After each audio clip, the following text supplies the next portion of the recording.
Yaxşı.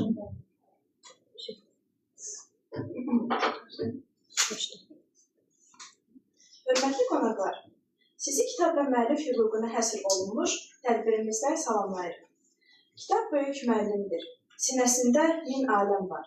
O səni bir insan kimi gah güldürər, gah ağladar. Kitab insanın ən yaxın dostu, müəllif hüququ isə onun yaradıcısının haqqını qoruyan mühüm qanunudur. Bugün biz kitabın dəyərindən və onu yaradan müəllifin hüquqlarından danışacağıq. Çünki hər bir kitab böyük zəhmətin nəticəsidir. Kitab insanın ən sədaqətli dostudur. O bizə bilik verir, bizi düşündürür və inkişaf etdirir. Müəllif isə bu dostu bizə bəxş edən yaradıcı insandır. Müəllif hüquqları isə onların əməyinin qorunması üçün çox vacibdir. Unutmayaq ki, kitab qorumaq yalnız onu səliqəli saxlamaq deyil, həm də müəllif hüquqlarına riayət etmək. Gəlin kitabı sevək, oxuyaq və onu yaradanlara hörmətlə yanaşaq. Geri dönəlim. Qayıdıb keçmişə bir daha baxsam, getdiyim yerlərə bir də qayıtsam, yenə o yerlərin mehmanı olsam, o gözəl günlərin geri dönəlim. Qanadlı quş təki uçsam o yerdə, hər tanış adamı uçsam o yerdə, darıxmaq dərdini açsam o yerdə, o gözəl günlərin geri dönəlim. Bir duman olaraq mən sinəsinə, çökərdim o yerin lap zirvəsinə, oradan boylansam əhatəsinə, o gözəl günlərin geri dönəlim. Yaddaş kitabımın vərəqlərini, çevirib axtarsam hissələrini, elə hey oxusam sətirlərini, o gözəl günlərin geri dönəlim. Görən danışdırsam o dost qalanları, yenə xatırlasaq biz olanları, şeirə çevirsəm ötən anları, o gözəl günlərin geri dönərmi? Ruhumun Səsi adlı kitabın Geri Dönərmi adlı şeirinin müəllifi bugün bizim qonağımızdır. Bu tədbirimizdə yazıcı Elvin Firudinoğlu'nu da dəvət etmişik. Xoş gəlmişsiniz. Təşəkkür edirəm. Buyurun, çıxış üçün sözü sizə veririk. Müəllif hüququ nədir? Bu haqda bizə geniş məlumat verərdiniz, zəhmət olmasın. Təşəkkür edirəm. Əvvəla sizə, hamınıza, gələn qonaqlara öz adımdan da xoş gəlmişsiniz deyirəm. Əlbəttə, kitab birinci növbədə bizim üçün dəyərdir və bu dəyərdən bu və ya digər formadan mənəvi şəkildə hamımıza pay düşür. Necə ailəmizdə, necə həyatımızda dəyərli nəsnələr var, dəyərli məqamlar var. Kitab da ömrümüzün bir hissəsidir. Çünki kitabdan necə mən bax danışmağı belə formalaşdırmışam, adi danışıqdan fərqli, biliklərimizi necə formalaşdırmışıq, daha başqa mənəvi, ictimai məsələləri bizə öyrədən nədir? Kitabdır. O kitabı yazanlar da əlbəttə onun uğruna bir zəhmət çəkiblər. O zəhməti dəyərləndirmək üçün, gələcək nəsillərə ötürmək üçün müəlliflərin haqqını qorumaq lazımdır. Bu arada mən etiraf edeyim ki, mənim müəlliflik hüquqlarımı çoxlu uğurlayanlar var. Yəni, mənim yazdığım şeirləri öz adına çıxanlar, o misralarını minimal şəkildə dəyişib, daha çox maksimum dəyişib öz adına çıxanlar var və mən belə 10 minlərlə insanlarla təklikdə mübarizə apara bilmirəm. Bu işi, bu amalı həm də gənclərdən kömək istəyərək davam elətdirmək istəyirəm. Necə biz, məsəl üçün, Səməd Vurğunun, Nüsrət Kəsəməllinin, daha böyük şairlərimizin, İlyas Əfəndiyevin əsərlərini oxuyan kimi bizə tanış gəlirsə, o başqalarının adına çıxan görəndə onun haqqını qoruyursa, onun doğru müəllifinin kim olduğunu bildiririksə, mən də misal üçün istəyərdim ki, mənim haqqımı uğurlamış insanlara, müəlliflik hüququmu tapdalamış insanlara, gənclər, indi sizə təqdim edəcəyim kitabda şeirlər var. Onları oxuyanda, kimsə onları müəllifsiz paylaşanda, müəllifsiz qeyd eləməyəndə siz onları xatırladasınız. Mən özüm də məndən qabaqçı ustadların, müəlliflərin hüquqlarını qoruyuram. Kimsə deyəndə ki, filan kəs belə yazıb, mən ona xatırladıram ki, onu filan kəs yazıb, filan şair yazıb, filan yazısı yazıb. Biz o dəyəri qorumalıyıq və gələcəyə ötürməliyik. Gələcəyə ötürəcəyimiz bütün dəyərlər biz gənclərə həvalədir. Mən də özümü elə gənc hesab edirəm. Necə ki, mən lazım olan dəyərləri millətimiz naminə, xalqımız naminə, vətənimiz naminə, özüm naminə qoruyuram və istəyərdim ki, hamımız o dəyərlərə belə ciddi, məsuliyyətlə yanaşaq və qoruyaq, müəllif hüquqlarını qoruyaq. İndi gələcəkdə davamında verəcəyiniz suallara uyğun müəyyən cavablar da verəcəm. Amma yəni demək istədiyim ümumi məsafə, ümumi məsamə bu mənada odur ki, hamımızın məsul işimizdir müəllif hüquqlarını qorumaq, müəllifləri, yaxşı müəllifləri, bizə dəyər ötürmüş müəlliflərin haqqını qorumaq. Təşəkkür edirəm.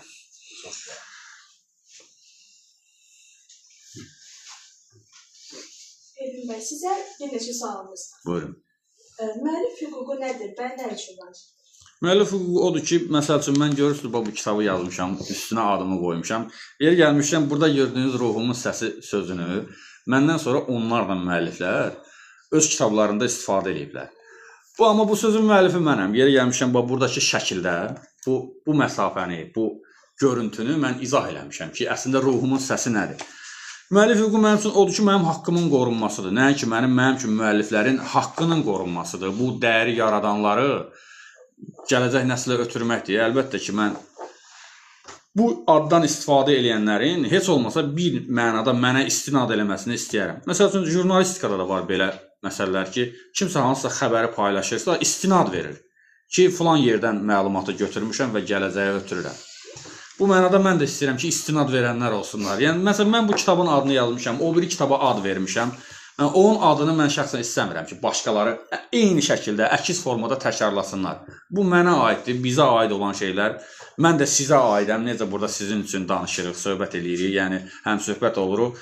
Onu da birlikdə, mənlə birlikdə hamının qoruması mənim üçün xoş olardı. Buyurun.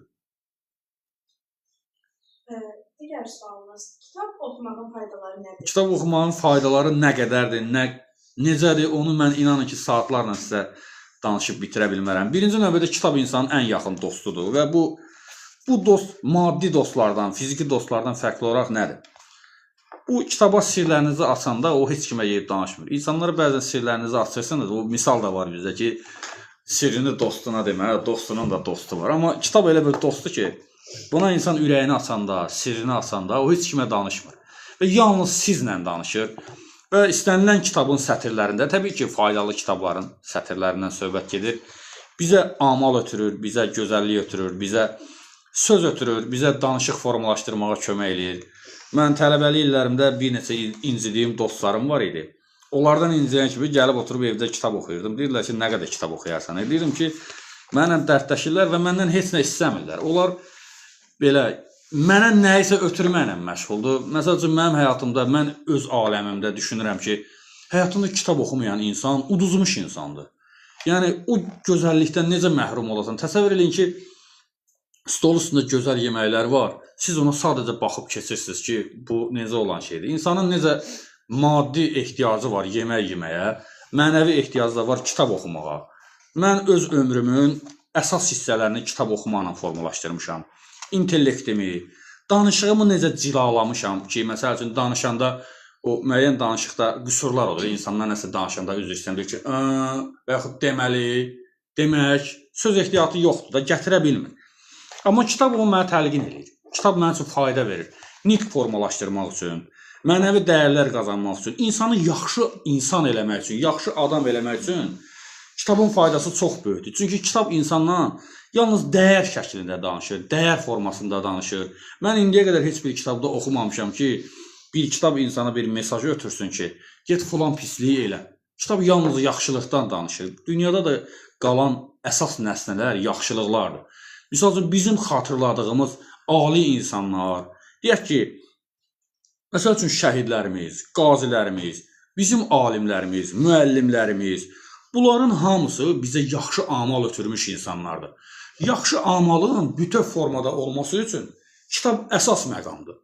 Yəni, boş vaxtınızda, məsəl üçün, biz də telefonla oynayırıq, biz də yazı yazırıq, başqa işimiz də var, problemlərimiz də var, amma dincəlmək üçün, rahatlanmaq üçün, məsəl üçün, mən gəlib kitaba tapınıram. Mənim evdə böyük bir kitabxanam var. Yer gəlmişəm, bu kitabxana ilə mən Sevinç xanımın rəhbərliyi altında əməkdaşlıq edirəm. Buradan gəlib özüm üçün qida kitablar seçirəm. Müxtəlif rəngdə, yəni mövzusu rəngli olan müxtəlif kitablar götürürəm. Onun öz mənəviyyatımda çəmənlik yaratmışam. Müxtəlif kitabları oxumaqla mənim iç dünyamda bir çəmənlik var. Orada müxtəlif çiçəklər var, müxtəlif rəngdə, müxtəlif qoxuda, müxtəlif formada, şəkildə. Kitabı açan kimi həmən mənim içimdəki o çəmənlik qoxumağa başlayır, rənglərini saçmağa başlayır. Bu bir insan mənəviyyatı üçün, bir insanın daxili aləmi üçün çox böyük gözəllikdir və çox böyük kəşfdir. Yəni bu kəşfdən heç kimi mən vaz keçməməyə çağırıram. Ömrünüzdə ən azı 5 kitab, 3 kitab, nə qədər çox oxusanız o qədər xeyirdir ya. Yəni mənim üçün kitab gözəllik mənbəyidir, səbr mənbəyidir, mənəviyyat mənbəyidir və gələcəyə özümü daşımaq mənbəyidir və necə ki mən özüm də kitab müəllifiyəm, öz içimdə sizə bəhs etdiyim şeylərdən kitablara da köçürdürəm və onu ötürürəm sizlərə. Sağ olun. Buyurun. İndi isə sizin yaradıcılığınızla keçək biraz. Ən sevdiyiniz şeiriniz hansıdır yazdığınız? Valla bu suala cavab vermək mənim üçün çətindir. Niyə görə? Çünki şeirlərim hamısı mənə övladlarım kimidir, mənim qolum kimidir, mənim ürəyim kimidir, mənim ən vacib orqanlarım kimidir. Ona görə mənə hərdən deyirlər ki, hansı şeiri çox sevirsən, hansı şeiri çox bəyənirsən.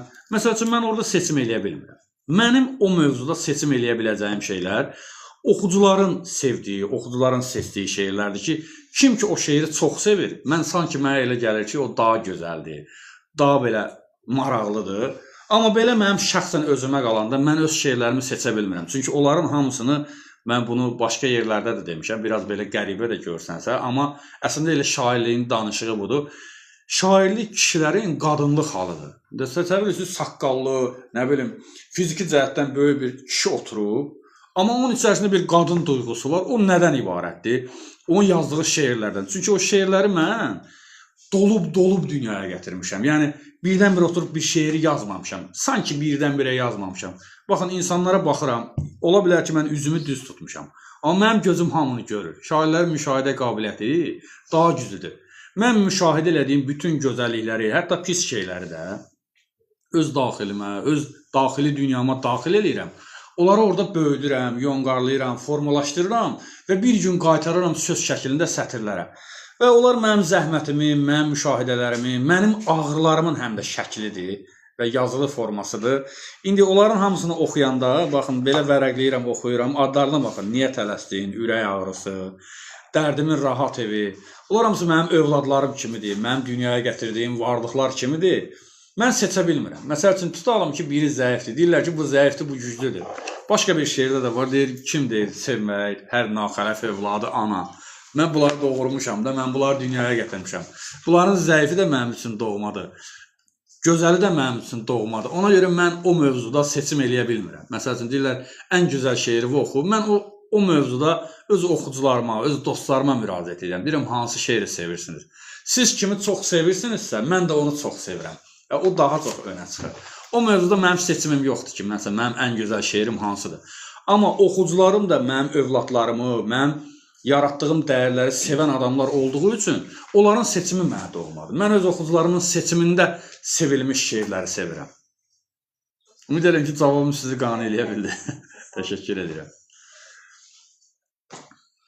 Dinləyicilərin hər hansı bir sualı varsa, Əlbəttə, mən sizdən maraqlı suallar gözləyirəm. Sual verməkdən çəkinməyin. Yaşınızı mən yeri gəlmişəm, müəllim olmuşam bir müddətdə. Mən 11-ci siniflərə dərs demişəm. Biz çox sual-cavab eləyirdik oradan. Mən üçün maraqlıdır ki, bizim gəncləri nə maraqlandırır? Mən yeri gəlmişəm, mən təkcə şairliklə məşğul deyiləm, mən intellektəm. Yəni, humanitar sahələrdə mənim biliklərim var. Yəni, bunların formalaşması həm də bir şeir, həm də bir fəlsəfədən xəbər verir.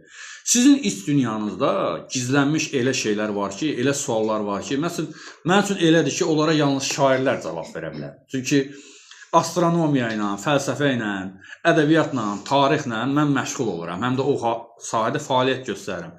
Ona görə sıxılmadan içinizdən keçən gənc sualları, qapalı sualları özünüz formalaşdıra biləcəyiniz şəkildə mənə buyurub verə bilərsiniz və mən o suallara ən səmimi şəkildə cavab verməyə hazıram.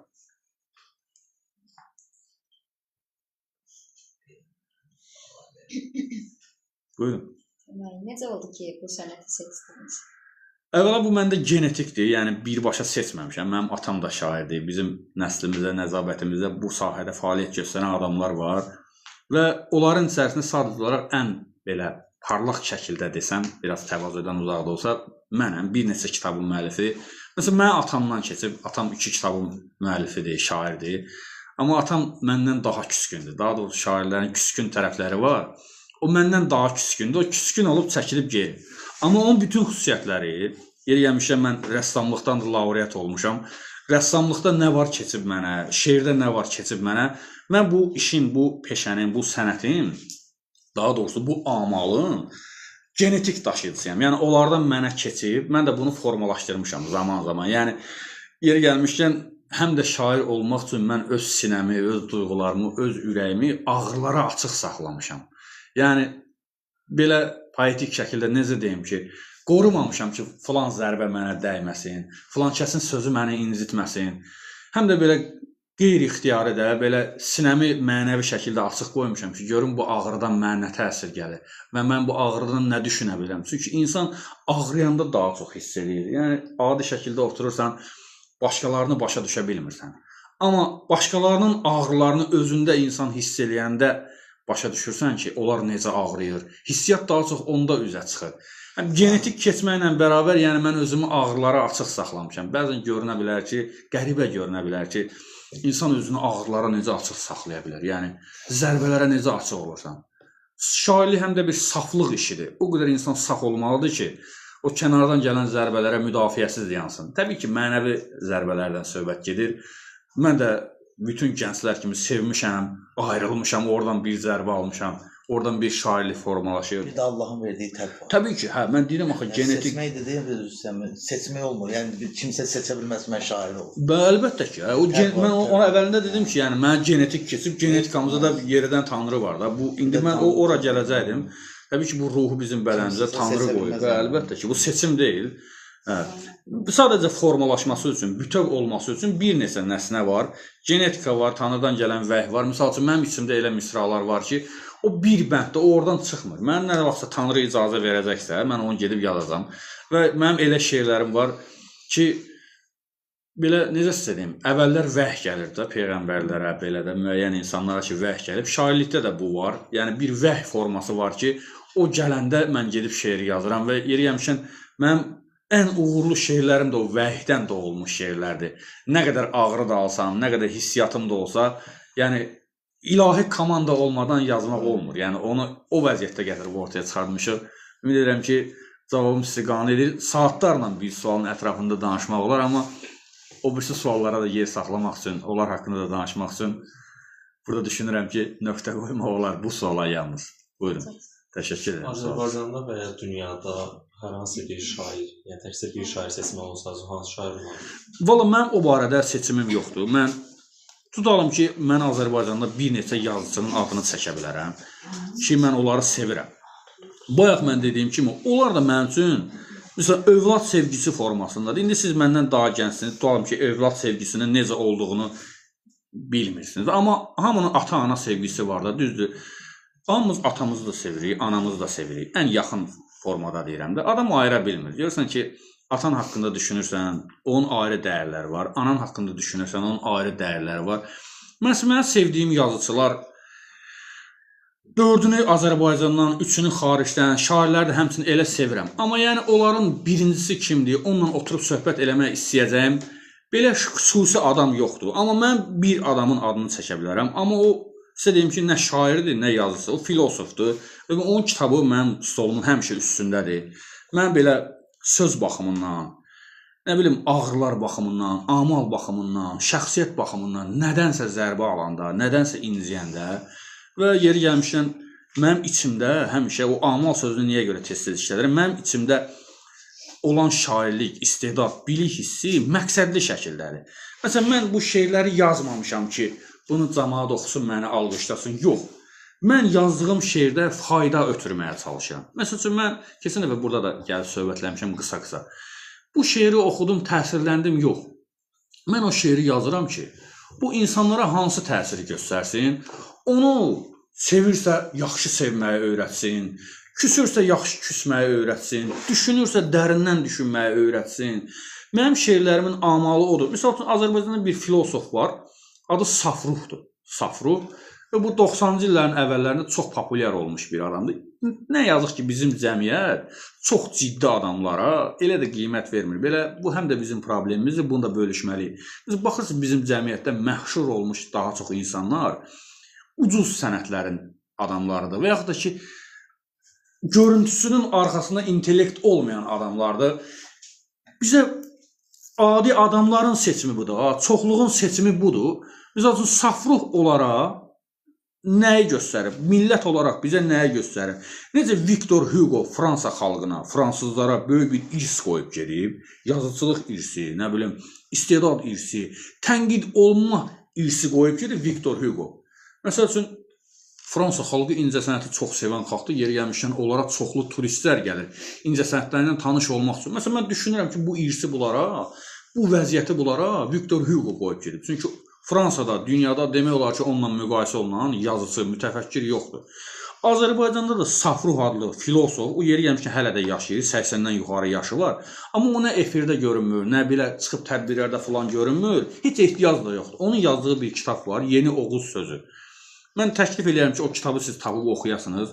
Bir gəncin formalaşması üçün, bir insanın formalaşması üçün Safruğun fikirləri çox maraqlıdır, çox önəmlidir. Məsəl üçün, mən yalnız, təbii ki, indi Safruğun mənlə söhbət eləyəcək bir dövrü deyil, yəni yaşı o deyil. O qədər yaşlıdır ki, yəni çox çətinliklə, deyək ki, gənclərlə söhbət eləyir. Amma Safruğun kitabı mənim üçün nümunədir. Yəni, qarşımda kimi görmək istəyirəm, kimlə söhbət eləmək istəyirəm, kimlə dərdləşmək istəyirəm, o adam Safruqdur, bu Azərbaycan filosofudur və onun fikirləri həmişə mənə dostdur və həmişə məndən həm söhbətdir.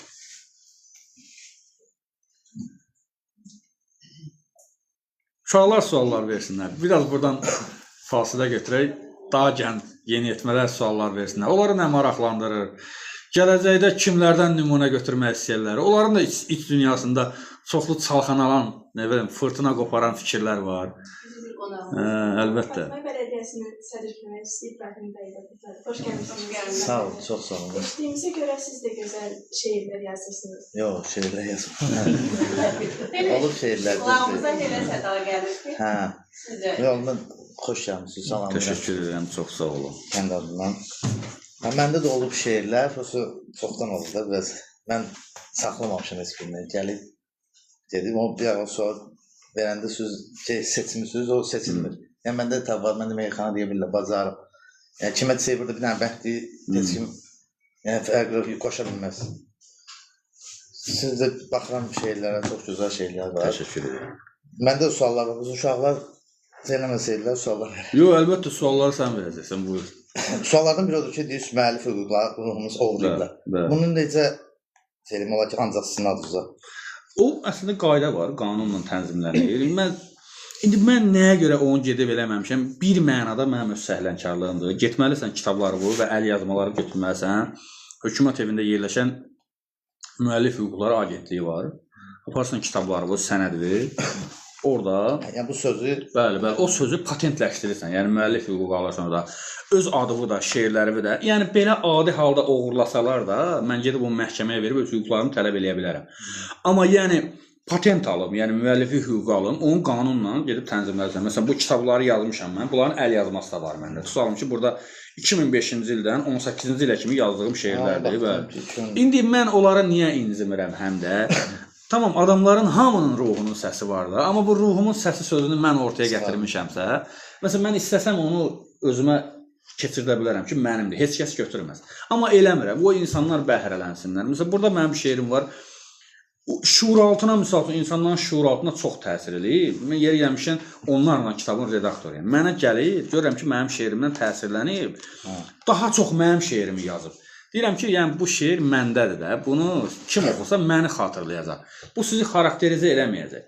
Şeir yazanda elə yazın ki, başqasının olmasın. Tutalım ki, məndən qabaq ki, hansısa bir şairin misrasına, kitabının adına mən onu oxşatsam, mən oluram plagiatda, yəni onu təkrarlamış. Yer gəlmişkən sizə bir misal çəkmək olar. Türkiyədə müğənni var, Əmrah. Onun populyar olduğu dövrdə Əmral adlı bir müğənni çıxdı. Eynən görünüşlə onu oxşayan, mahnıları onu oxşayan və başladı Əmrahı təqlid eləməyə. İnsanlar çaşbaş düşdü, kasetlər oxşar, disklər oxşar, mahnılar oxşar və o çox populyar idi. İndi mən Azərbaycan rangında o qədər populyar deyiləm. Mən bir mühit ərzində şeirlərim var, məşhur şeirlərim var. Amma o mən yazdığımı bilmirlər. Mən istədiyim nədir? Mən özüm şeirlərim qədər məşhur olanda mən avtomatik bunları müəllif hüquqlarına təsdiq elətdirəcəm özüm üçün. Bəli, o qanuni şəkildə tənzimlənir. İstənilən, yəni Hətta kitab olmadan belə, yəni kağızları belə aparıb əl yazma təqdim edirsiniz, sonra hökumət evində yerləşir o bina. Orada müəllif hüquqları ala bilərsiniz və heç kəs sizi təkrarlamasın deyə və mən nəyi bütövləşdirdim cümləni, misal üçün Əmrah o müğənnini məhkəməyə verdi. Ondan bütün müəlliflik hüquqlarını aldı. Yəni o ümumiyyətlə heç oxuya bilməz bəli. Ümumiyyətlə oxuya bilməz. Yəni o adla, o səslə heç nəylə oxuya bilməz. Çünki hamısı təkrar idi. Təkrar edə bilər, insan bir-birinə oxşaya bilər, amma toş necə deyim, eynisi ilə mən Elvin Fürudun oğlu olum, Ruhun səsi olum və onlar olmadı ki da. Bəs mən nə eləmişdim onda? O misal var, nə yoğurdum, nə yapdım, hazırda kökə tapdım. Belə olmaz axı. Yəni müəlliflik hüquqları günü həm də bunun üçündür ki, mən bayaq da ona görə gənclərlə, dostlarımızla danışırdım ki, məncə bu dəyəri mən yaratmışam sizlə paylaşmaq üçün.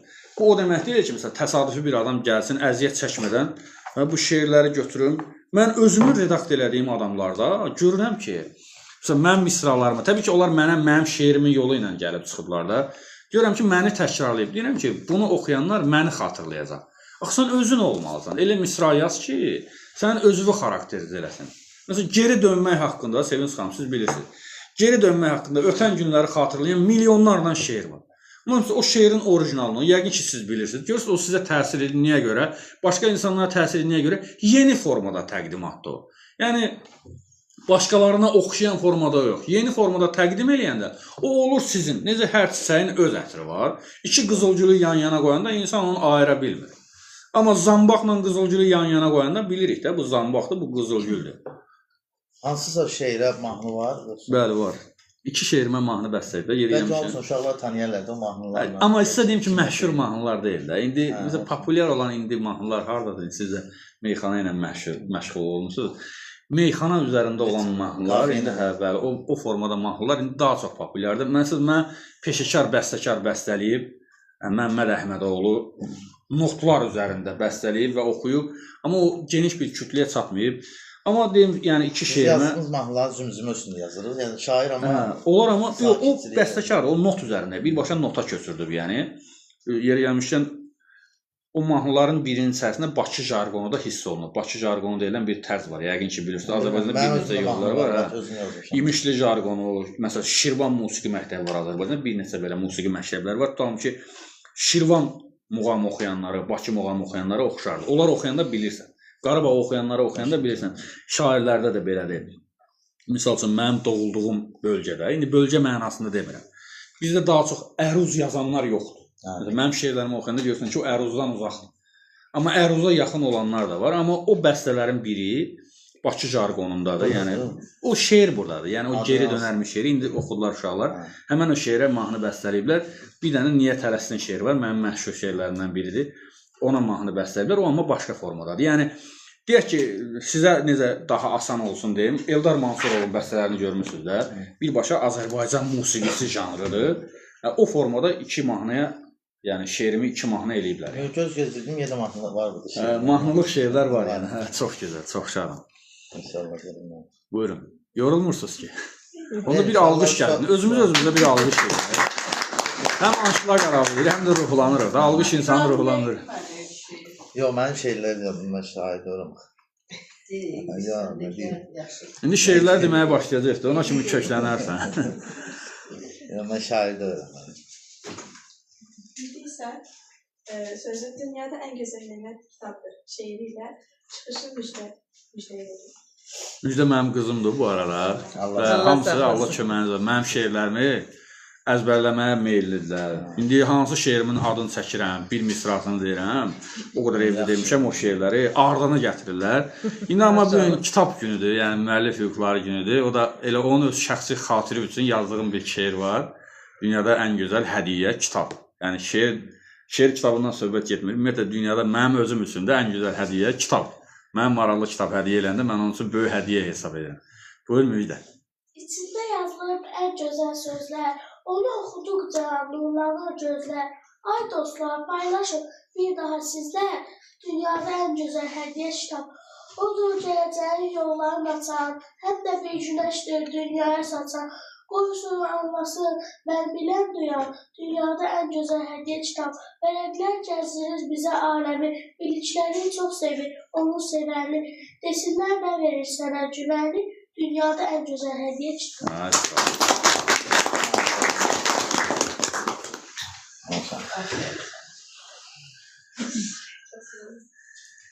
Sonra kim deyir? Kimsə sual var mı? Günümüzdəki şairlərin çoxusu keçmişdə yaşayan Azərbaycan məşhur şairlərindən bəhrələnir və yaxud onun yolunu davam edir. Bəs siz necə? Əvvəla bəhrələnmək, başqalarının yolunu davam etdirmək bir mənada normaldır. Çünki insanlar sevdiyi adamları təqlid eləməyi xoşlayırlar. Mən də təbii ki, sizin yaşlarınızda, məhz sizin yaşlarınızda 20-21 yaş dönəmlərində çox sevdiyim bir şair vardı, Nüsrət Kəsəmənli və mən onun şeirlərini əzbər bilirdim. İndi də əzbərdən bildiyim elə şeirlər var. Bütün sahələrdə belədir. Yeni başlayan adamlar kimisə təqlid eləməyə başlayır. Amma onun bütövləşməsi üçün zamanında özünü tapması gərəkir. Yəqin ki, nə vaxtsa mənim də şeirlərim Nüsrət Kəsəmənlinin şeirlərinə oxşuyub. Çünki çox sevirdim, onun ruhunu çox bəyənirdim və sonradan da sevdiyim şairlər olub, amma onlara bənzəmək istəməmişəm. Sadəcə içimdə bir arzu olub ki, 20 yaşımda da, indi yer gəlmişəm, mənim ən uğurlu şeirlər yazdığım vaxtlar 20 yaşımda da olub. O şeirlərdən üstündən 20 il keçib bu günə də gəlib çıxanlar var. Çox istəyirdim ki, Nüsrət Kəsəmənli kimi şair olum, o kimi sevilim. İndi o boyda ola bilməmişəm, amma bir balaca sevincim var ki, mən öz yolumu tapmışam. Yəni onu çox sevirdim, onu çox bəyənirdim. Ona şair kimi bənzəmək istəyirdim, misralarımla yox. Amma indi sizin hamınızın qarşısında kitablar var. Zaman-zaman oxuyanda görəcəksiniz ki, misal üçün mən yazdığım şeirlər, misralar başqalarının təkrarı deyil. Mən həm də amalım odur ki, başqalarını təkrarlamayım. Yəni özümə bənzəyim. Təbii ki, normaldır. Mənim sevdiyim şairlər olub. Sonra sevdiyim halda bir müddətdən sonra sevmədiyim adamlar da olub. Sevməmişəm onları ki, mən bunu sevirdim. İnsan həyatında da belədir. Nə vaxtsa sevdiyin nəsnələri sonradan sevməyə bilirsən və özündə araşdırırsan ki, mən necə olub sevmişəm, necə olub bəyənmişəm. Amma Nüsrət Kəsəmənlini çox sevirdim. Yəni mənim kumirim idi 20 yaşlarımda və zaman-zaman yeri gəlmişkən kiməsə bənzəməmək üçün mən nə var ətrafımda sözlə bağlı, söz yazanlarla bağlı hamısını araşdırmışam, hamısını oxumuşam ki, bir dönəm, elə indi də oxuyuram ki, kimisə təkrarlamayım. Yəni öz işimi, öz sənətimi, öz Elvin Firudun oğlu imzamı bütöv eləmək üçün hamını oxumuşam. Füzulini, Nüsrət Kəsəmənlini, Sabiri hamını oxumuşam ki, onlar bizim millətə nə deyiblər. Və bu gün onların demədiyi nə var ki, ortada boşluq görünür, o boşluğa öz sözümü mən deyim. İndi mən lirikəm, məsələn, müxtəlif mövzulu şairlər var. Liriklər necə olur? Qəmli şeirlər yazan, həzin şeirlər və mən lirik fəlsəfi şeirlər yazıram. Həm insanları düşündürən, indi bəlkə də bu sözü demək təvazödən uzaqdır, amma yəni istiqamət yönümündən deyirəm ki, mən şeirlərimin içərisində bayaq da o cümləyə istinad elədim ki, istəyirəm insanları düşündürsün. Yəni sevəndə də elə sevəsən ki, hələ səni sevdiyim yaşımdayam. Yəni bütün dövrlər dəyişməyindən asılı olmayaraq insan çiğ qaldığı yerlərdədir də. İndi ömrümün elə bir dövrüdür ki, indi sualı tamamlayım deyəcəm. Yəni Nüsrət Kəsəmənlini çox sevirdim, bunu təkrarlayıram və amma öz yolumu formalaşdırmağa çalışmışam. Mən ümid edirəm ki, mənim şeirlərimi, nəinki şeirlərimi, mən hekayələr, aforizmlər, roman müəllifiyəm hətta. İndi ortada olan məlumatımız, yəni məhsulumuz bu qədərdir, 2 kitabdan ibarətdir. Amma içim daha çox şeirdən ibarətdir. Amma bəzən şeirə sığmıram. Məsəl üçün, demək istədiyim elə şeylər var ki, görürəm ki, onu şeirlə çatdıra bilmirəm. Ona qafiyə kömək eləmir, misra kömək eləmir. Onda esse yazıram, onda mənsur şeirlər yazıram, onda mənzum şeirlər yazıram. Və özüm olmağa çalışmışam həmişə. Ümumiyyətlə, öz imicimi həm fiziki olaraq, həm mənəvi olaraq, belə amal olaraq öz imicimi formalaşdırmağa çalışan adamam. İstəyir misal üçün, mən ömrümün hansı dönəmində oluramsa olum, olduğum müddətdə elə olmağa çalışıram ki, yəni seçilim başqalarından yaxşı mənada ya. Yəni necə sizə deyim, belə rəngim seçilsin, mənəvi rəngim seçilsin ki, bu adam bura gəldi, getdi və qoxusu qaldı. Məsələn, bizim gözümüzün qabağında elə adamlar var ki, hər gün onu görür ya, bu yana gedir, yaddan çıxır. Amma elə adamlar var ki, ömrümüzdə onu 3 gün görmüş ya, həmişə onu xatırlayırıq ki, o necə adam idi. Mən elə adam olmağa çalışıram, şairlik barəsində də elə olmaq istəyirəm ki, başqalarını görmüşəm amma özüm olmağa çalışıram. Bütün dövrlərdə də bu formada gedəcəm. Təşəkkür edirəm sual üçün. Son dövrdə yazılan şeirlərdən yoxdur. Burada 18-ci ilə qədər yazdığım şeirlərdir. Ondan sonra başqa şeir yazmışam.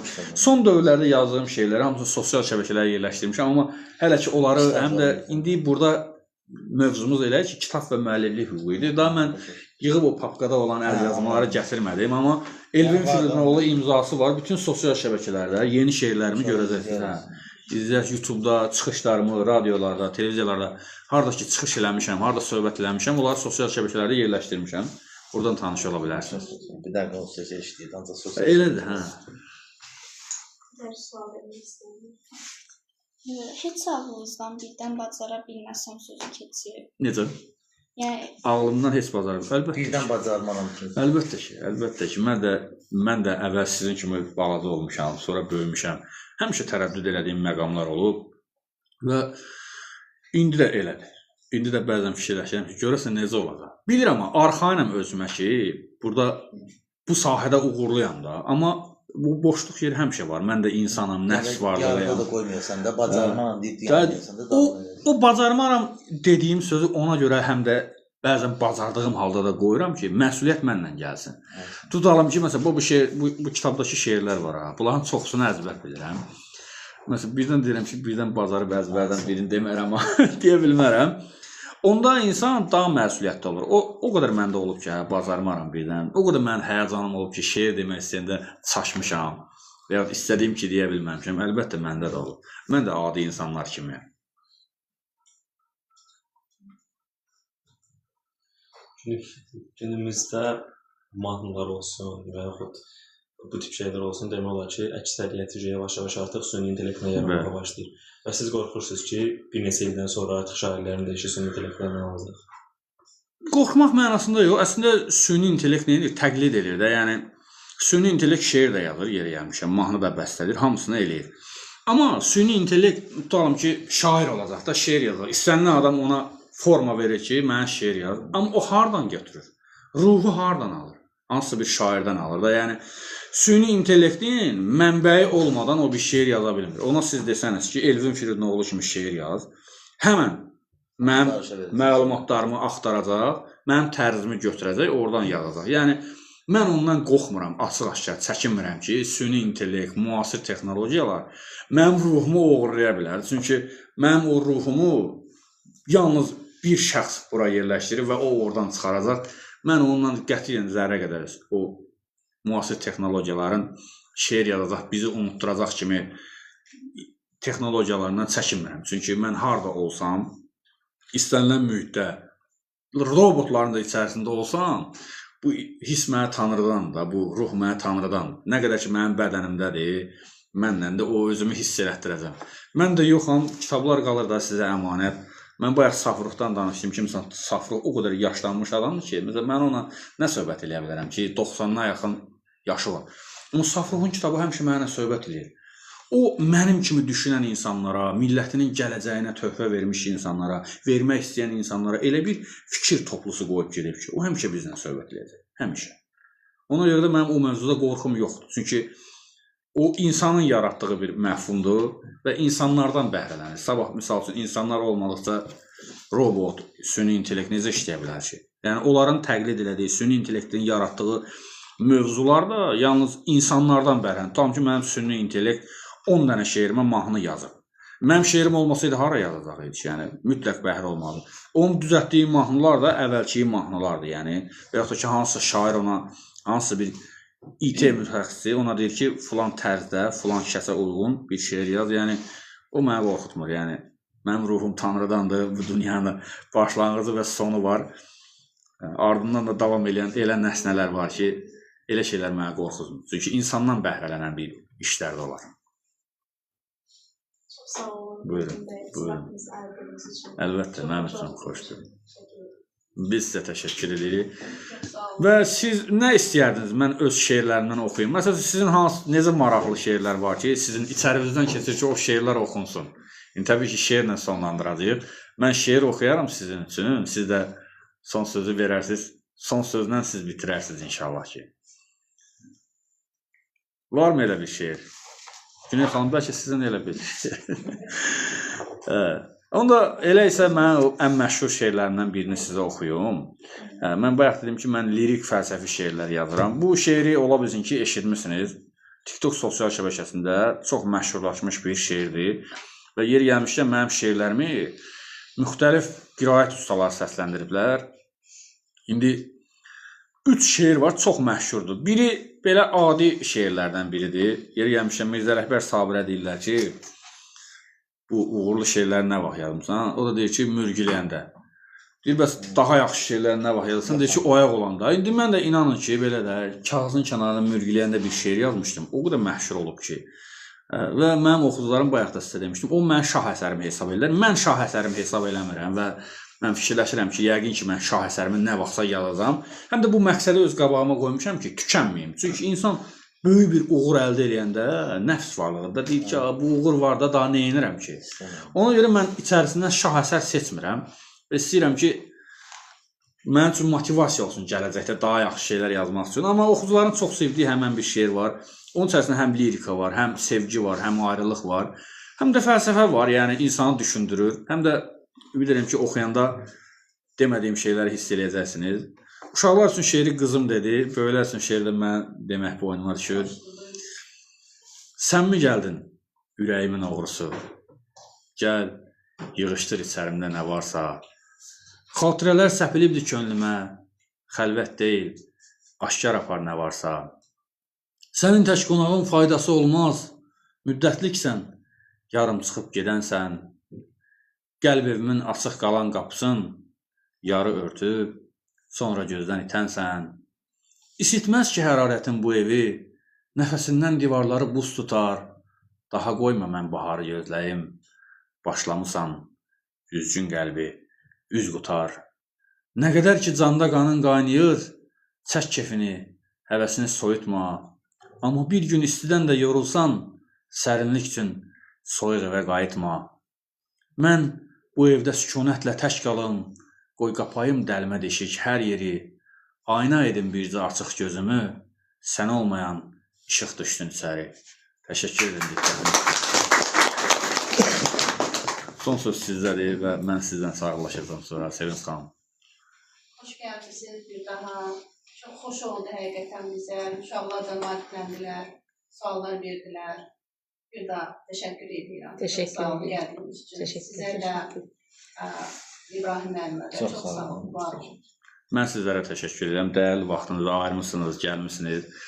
Sizin üzünüzdən boylanan ifadələr mənim ürəyimə sığal çəkdi, mənim şeirlərimə sığal çəkdi. Burada 10 dənə, 11 dənə kitab gətirmişəm, amma Sevinç xanım sizə həvalə edirəm.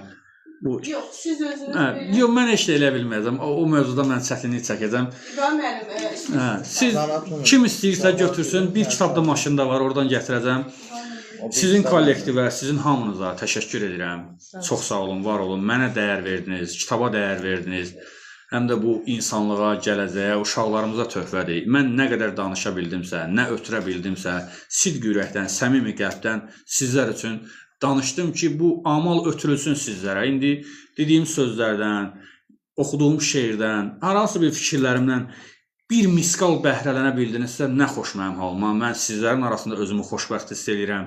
Mən insanların arasında varam, o qədər ruhlu görsənirəm. Sağ olun, uşaqlar, böyüklər, hamınız sağ olun ki, gəlib məni dəstəklədiniz, şeiri, kitabı, müəllifliyi dəstəklədiniz. Təşəkkür edirəm hamınıza. Sağ olun, özümüzü alqışlayaq və sonlandıraq.